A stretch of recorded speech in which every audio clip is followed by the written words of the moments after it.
Hai teman-teman kreatif, ketemu lagi dengan Frina di sini di Belajar Bareng Pipiholic. Channelnya Pipiholic Art Workshop. Kali ini kita belajar tentang anyaman 2 kawat base ya. Nah, kita mulai di cara 1. Cara 1 ini kita menggunakan rumus 5-3. Jadi kita melilitkan 5 kali lilitan di kawat bawah dan 3 kali lilitan di kedua kawat sekaligus. Begitu seterusnya. Seperti yang saya tampilkan di video ini ya.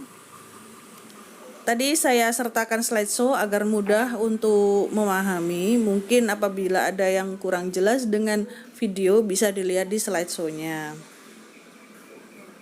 Jadi seperti yang saya contohkan, untuk awal mungkin kita perlu pegangan. Jadi saya anyam dulu beberapa lilitan. Baru kemudian kita hitung 5 lilitan.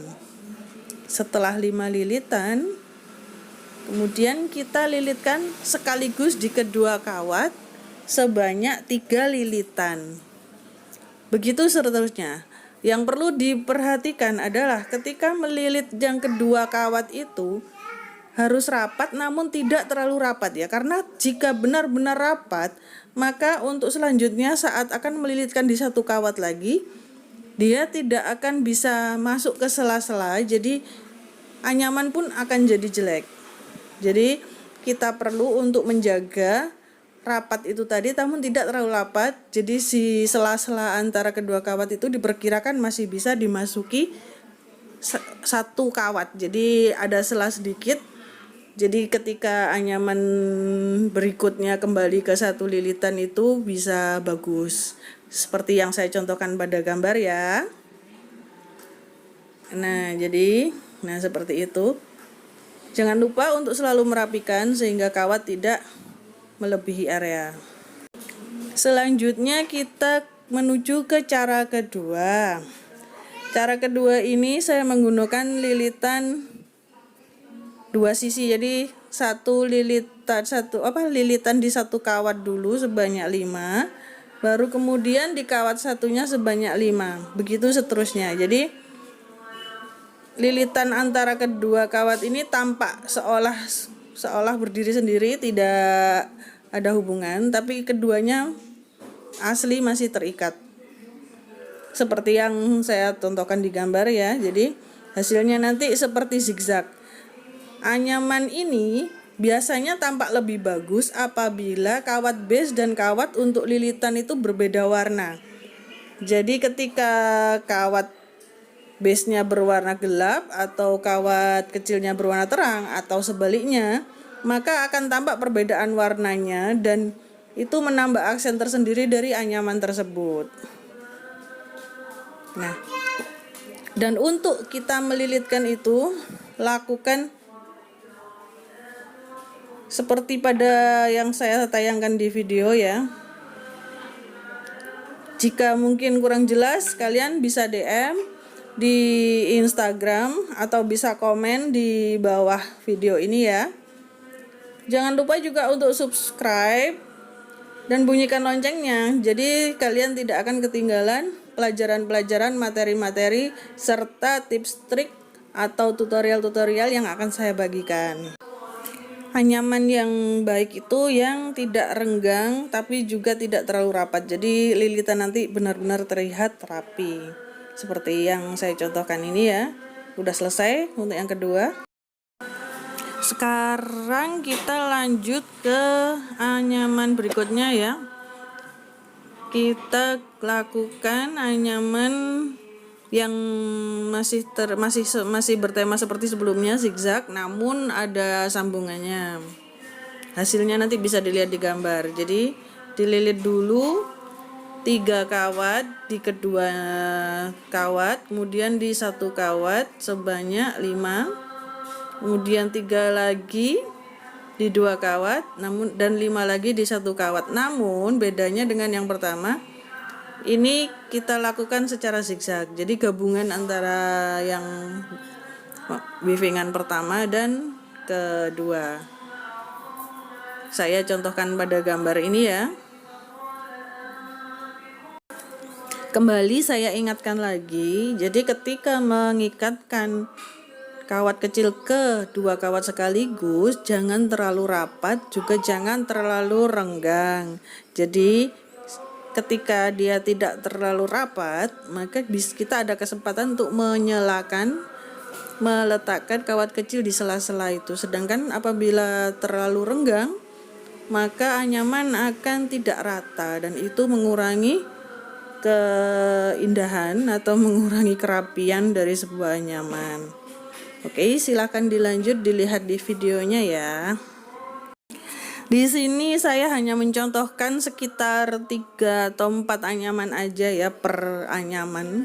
Jadi untuk contoh aja, dan anyaman-anyaman ini adalah variasi anyaman yang bisa nanti diaplikasikan untuk membuat berbagai karya-karya wire. Bisa cincin, bisa gelang, bisa kalung, bisa apapun gitu kan. Jadi ini hanya sebagai basic dasar untuk mengetahui macam-macam anyaman di dua kawat base. Oke, kita lanjut ke anyaman keempat. Nah, seperti pada gambar ya. Jadi anyaman keempat ini adalah anyaman rapat.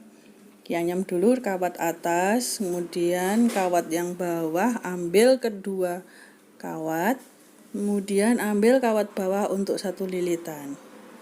Nah, setelah satu lilitan langsung 2 lagi. Setelah 2, 1 lilitan di atas. Jadi dia rumusnya 1 2 1. Jadi setelah 1 ngikat 2 kawat, kemudian 1 kawat. Namun ngikatnya ini 1 kawatnya itu berseberangan. Jadi yang giliran ada 1 kawat itu bawahnya kosong. Akan lebih jelas lagi di video ini ya. Jadi di video ini akan ditunjukkan.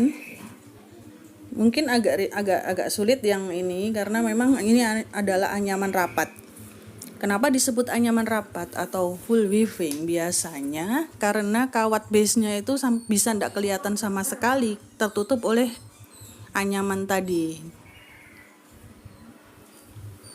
Sedangkan pada anyaman yang sebelumnya kita pelajari, yang 3 tadi itu adalah anyaman yang renggang atau loose atau lazy weaving orang bilang. Kenapa? Karena bagian base-nya masih banyak yang terlihat. Nah, biasanya memang untuk anyaman-anyaman yang bagian base-nya masih terlihat itu bisa kita bikin aksen beda warna sehingga nampak sekali gambaran anyamannya itu.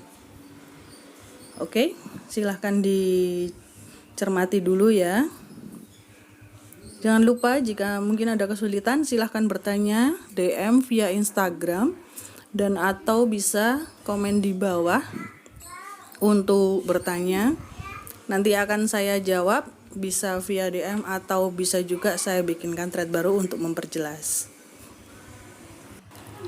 Mungkin yang masih agak bingung, jadi kita menjalankan kawat ini satu arah ya. Jadi kita arahnya dari depan ke belakang, dari bawah ke atas gitu.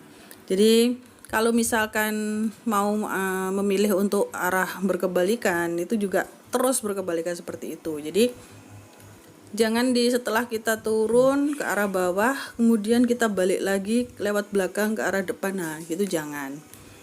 Jadi seperti yang digambar, seperti yang saya tunjukkan, mungkin bisa langsung dicoba atau dilihat dulu, dicermati dulu. Jika tidak jelas di video, coba di slideshow gambar yang saya tunjukkan di depan barusan. Dan perlu diperhatikan juga kerapatannya ya. Jadi ketika kita udah selesai melilitkan, tarik perlahan sehingga dia benar-benar menempel di kawatnya, dan jangan lupa untuk ngepreskan, dipres maksudnya dipepetin gitu loh. Jadi anyaman nanti bisa benar-benar rapat dan tidak berjarak. Jika berjarak, maka anyaman tersebut berarti kurang rapat dan terlihat sangat tidak rapi. Nah, seperti yang saya contohkan ya, jadi setiap habis beberapa anyaman saya selalu menariknya, jadi biar dia rapat dan anyamannya pun dia tidak keluar dari area kawat base. Baiklah, kita lanjut ke anyaman yang kelima. Anyaman kelima ini sama seperti anyaman kita yang sebelumnya, sama-sama disebut sebagai anyaman rapat dan sama juga caranya. Caranya bisa dibilang mirip ya, tapi tidak sama. Karena kalau yang di sebelumnya tadi adalah 212 atau 121 alias selang-seling. Jadi yang ada satu lilitan kawatnya itu seberangnya adalah kosong. Nah, kalau di sini tidak. Jadi yang ada satu lilitan kawat itu seberangnya juga dililit satu kali. Jadi tidak ada yang kosong. Hasilnya, hasil penampakan anyamannya pun bakalan sangat berbeda dari yang sebelumnya. Oke, kita coba ya. Ini berikut videonya saya tunjukkan. Atau jika masih kurang jelas bisa di back lagi untuk melihat yang gambar tadi, karena di sana tampak jelas perbedaan yang bagian lilitan satu kawat itu. Jadi yang sebelumnya bagian lilitan satu kawatnya itu sisi satunya, kawat satunya adalah kosong, sedangkan untuk yang ini lilitan satu kawatnya itu sebelahnya juga dililit satu kali. Arahnya adalah searah, jadi misalkan arah keluar atau arah ke dalam seperti yang saya gambarkan. Oke, mohon dicermati dulu. Semoga mudah untuk dipahami ya. Atau mungkin jika langsung dipraktekkan bisa lebih baik, karena biasanya anyaman ini dari pengalaman saya mengajar beberapa orang, biasanya setelah melihat terus praktek belakangan itu biasanya sulit. Jadi bisa sambil lihat sambil dipraktekkan. Nanti apabila ada kesulitan, silahkan bertanya baik via komen maupun via DM Instagram.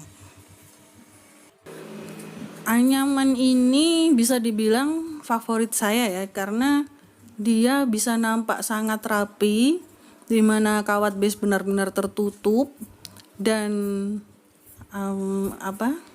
aksen atau pola anyamannya pun bisa nampak bagus ketika diaplikasikan di bentuk-bentuk atau produk-produk wire. Biasanya sih kalau saya nunjukin tutorial ini seperti ini, pasti ada yang bertanya, itu kawatnya ukuran berapa ya kok besar? Nah, ini saya sebutkan kawat yang saya gunakan untuk mencontohkan anyaman ini, base-nya adalah kawat berukuran 1,5, jadi memang besar. Dan kawat ini mungkin terlalu berat atau agak berat jika mau digunakan untuk aplikasi beberapa produk, tapi juga tepat untuk beberapa produk yang memang membutuhkan kawat tembaga yang keras. Kenapa saya pakai ukuran ini? Karena agar saya mudah mencontohkan anyamannya agar terlihat lebih jelas. Karena jika saya gunakan kawat dengan ukuran di bawah ini, tentu akan sangat kecil, jadi tertangkap kameranya akan lebih kecil, maka tidak akan tersampaikan. Semoga tidak ada yang bertanya itu lagi, karena saya juga sudah menjelaskan. Dan semoga juga kalian tidak ada kesulitan untuk mempelajari kelima anyaman 2 kawat base ini. Setelah ini saya tambahkan satu contoh anyaman, namun tidak ada videonya, hanya slideshow aja. Itu yang jarang dipakai ya. Memang ada anyaman ini, namun saya melihat di berbagai contoh dari produk teman-teman, anyaman ini adalah anyaman yang paling jarang dipakai. Untuk teman-teman yang masih pengen explore atau belajar tentang anyaman-anyaman kawat ini, tentunya ada macam-macam ya, dari anyaman 2 kawat base, 3 kawat base, dan seterusnya. Bisa juga klik di playlist kami. Di playlist kami ada aneka anyaman atau serba-serbi anyaman kawat. Di situ ada, silahkan dilihat. Dan karena ini udah selesai, saya ucapkan terima kasih buat yang sudah melihat. Mohon maaf jika ada salah kata. Jangan lupa untuk like jika kalian suka, komen di bawah jika ada pertanyaan atau ingin mengapresiasi, dan jangan lupa untuk subscribe sekaligus bunyikan loncengnya ya, sehingga tidak ketinggalan video-video kita selanjutnya. Terima kasih dan sampai jumpa di thread selanjutnya.